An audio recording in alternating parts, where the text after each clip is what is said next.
बिस्मिल्लाहिर्रहमानिर्रहीम अस्सलामु अलैकुम रहमतुल्लाह। Army chief general Asim Munir बहुत अहम तरीन पॉइंट के ऊपर, स्टेज के ऊपर मैदान में उतरे हैं और उन्होंने हुकूमत को मुकम्मल तौर पर अब रिप्लेस कर दिया है, मुकम्मल तौर पर। क्योंकि हुकूमत से ना तो सियासी मामलात ठीक हुए, ना इकॉनमी ठीक हुई, ना आलमी महाज के ऊपर इन्होंने पाकिस्तान का मुकदमा सही तरीके से लड़ा और पाकिस्तान को मुश्किलात से निकाला। कोई काम इन्होंने वहाँ भी नहीं किया। और ना ही जो सिक्योरिटी के मामलात हैं, ख़ारजा और डिफेंस के मामलात, ये तो प्योरली एक गवर्नमेंट की डोमेन होती है कि वो अफ़गानिस्तान के साथ या बाकी मुल्कों के साथ मामलात को चलाएं, देखें, ताकि पाकिस्तान के अंदर होने वाली दहशतगर्दी और अगर ये किसी दूसरे मुल्क से आते हैं तो उनका मुकाबला किया जाए और डिप्लोमेटिकली इस मामले को सॉल्व किया जाए। तो गवर्नमेंट तो उसमें जब मुकम्मल तौर पर नाकाम हो गई, फेल हो गई, उसकी फेलियर सामने आ गया, तो फिर आर्मी चीफ को ख़ुद मैदान में उतरना पड़ा। अब आर्मी चीफ ने ख़ुद मैदान में उतर कर एक तो पेशावर का उन्होंने दौरा किया, फिर उन्होंने जाके वहाँ पर जो वादी तीरा, टांक और कुरम और बाकी जो इलाके हैं, वज़ीरिस्तान वगैरह, जाके उन्होंने उधर का भी दौरा किया।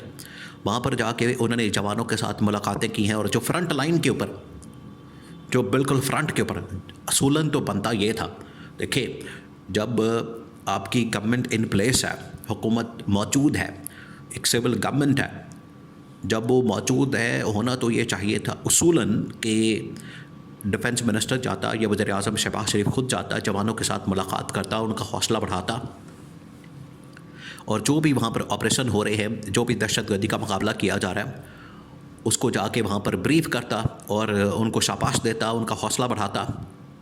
लेकिन इनको ना अपना पता है, ना किसी और का पता है, ना मुल्क चलाने का पता है, ना हुकूमत चलाने का पता है। तो army chief general Asim Munir ने एक तो खैबर पख्तूनख्वा का दौरा किया, पेशावर का दौरा किया और वहाँ पर जाके उन्होंने मुलाकात की है खैबर पख्तूनख्वा के चीफ मिनिस्टर वज़ीर आला अली अमीन गंडापुर के साथ, फिर खैबर पख्तूनख्वा के गवर्नर फैसल करीम कोंडी के साथ और तमाम के तमाम अमायदीन और जितने वहाँ पर पॉलिटिकल जमातों के सरबराहान हैं उनके साथ। और दूसरा ये कि वहाँ पर एक लड़ाई भी हो गई, फटा भी हो गया अली अमीन गंडापुर और फैसल करीम कोंडी के साथ। एक तो आर्मी चीफ जहाँ भी जाते हैं, देखिए, इस किस्म का एक फटा, इस किस्म की एक लड़ाई और इस किस्म का एक रौला पड़ गया था वज़ीर आज़म हाउस के अंदर भी।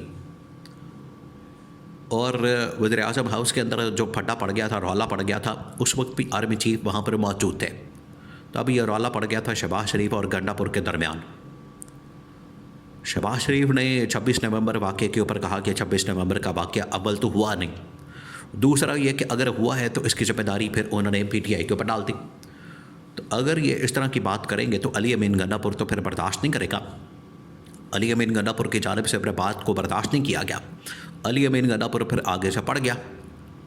उसने कहा कि शहबाज शरीफ, ये करने वाले तुम हो, ज़िम्मेदारी तुम्हारी है, हुकूमत तुम्हारी है, तुम लोग इसके पीछे हो, सारा वाक़या तुम लोगों ने करवाया है। खैर, वहाँ पर फिर मामले को ठंडा मट्ठा किया गया, मामले को ठंडा किया गया, कूल डाउन किया गया। यहाँ भी ऐसा ही खाता खुला है। एक तो जनरल आसिम ने वहाँ पर सिक्योरिटी के मामलात के ऊपर तमाम लोगों को ब्रीफिंग दी, उन्हें बताया कि किस तरीके से हम खैबर पख्तूनख्वा के अंदर मामलात को आगे लेकर चल रहे हैं, बढ़ा रहे हैं।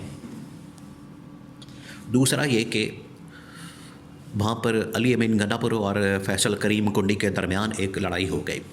अब फैसल करीम कोंडी, आपको पता है, इनको उंगलबाजी का तो शौक़ है, पीपल्स पार्टी से उसका ताल्लुक़ है। तो पीपल्स पार्टी अपना जो लोटमारा हलवा बांडा वहाँ पर खाती है सिंध के अंदर, इनको बर्दाश्त नहीं होता, ये चाहते हैं कि दूसरा कोई और ना खाए। तो खैबर पख्तूनख्वा के अंदर भी बड़े हुए, वहाँ भी उन्होंने पैसों की बात कर दी, कोई 500 मिलियन, 1000 मिलियन की, 50 करोड़ या 1 अरब रुपए की, कि फंड आता है, कहाँ जाता है, इधर आता है, उधर जाता है, हमें को पता नहीं लगता। तो अली अमीन गंडापुर पड़ गया आगे से।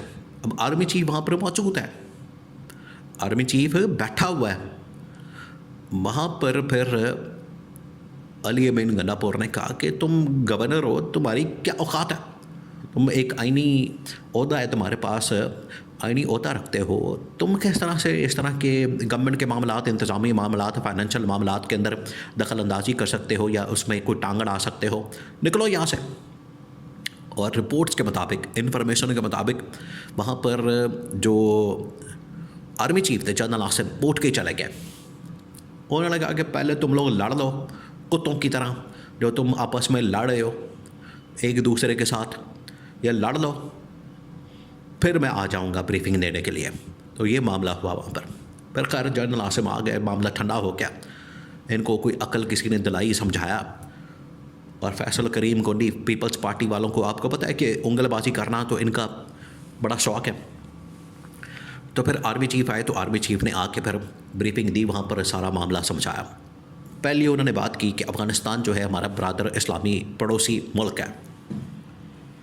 अब ये जो बात की गई है इसका कॉन्टेक्स्ट आप समझें। इसका कॉन्टेक्स्ट ये है कि पिछले तकरीबन कोई 1-2 महीने से खुरम के अंदर मामलात, और फिर उसके बाद अफ़गानिस्तान के साथ जो बॉर्डर एरियाज़ है वहाँ पर मामलात बड़े ख़राब हैं।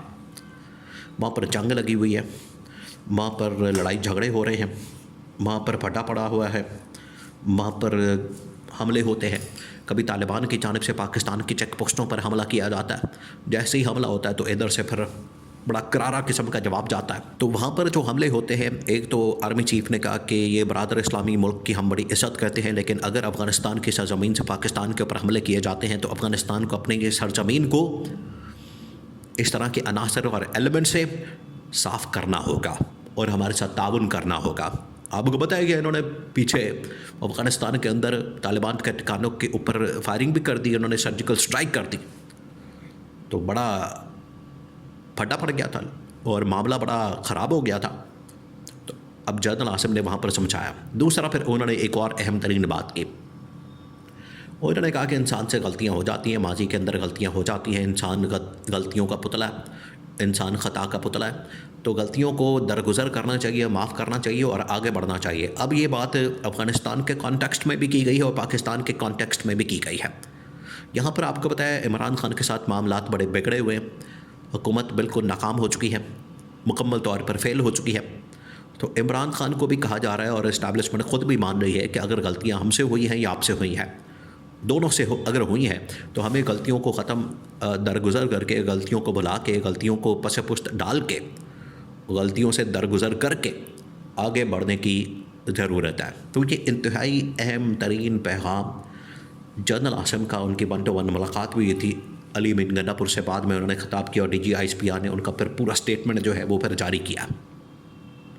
तो उसके अंदर उन्होंने इंटरनल मामलात के ऊपर भी कहा कि हमें मुत्तहिद होने की ज़रूरत है, गलतियों से सीखने की ज़रूरत है, उनके ऊपर दरगुज़र पर्दा डालने की ज़रूरत है, और हमें इकट्ठे होकर तमाम के तमाम सियासी जमातों को, तमाम के तमाम सरबराहान को, जिसमें इमरान खान भी शामिल है, नाम लिए बगैर, उन्होंने ये मैसेज कन्वे किया कि हमें आगे बढ़ने की ज़रूरत है ताकि पाकिस्तान को आगे बढ़ाया जा सके।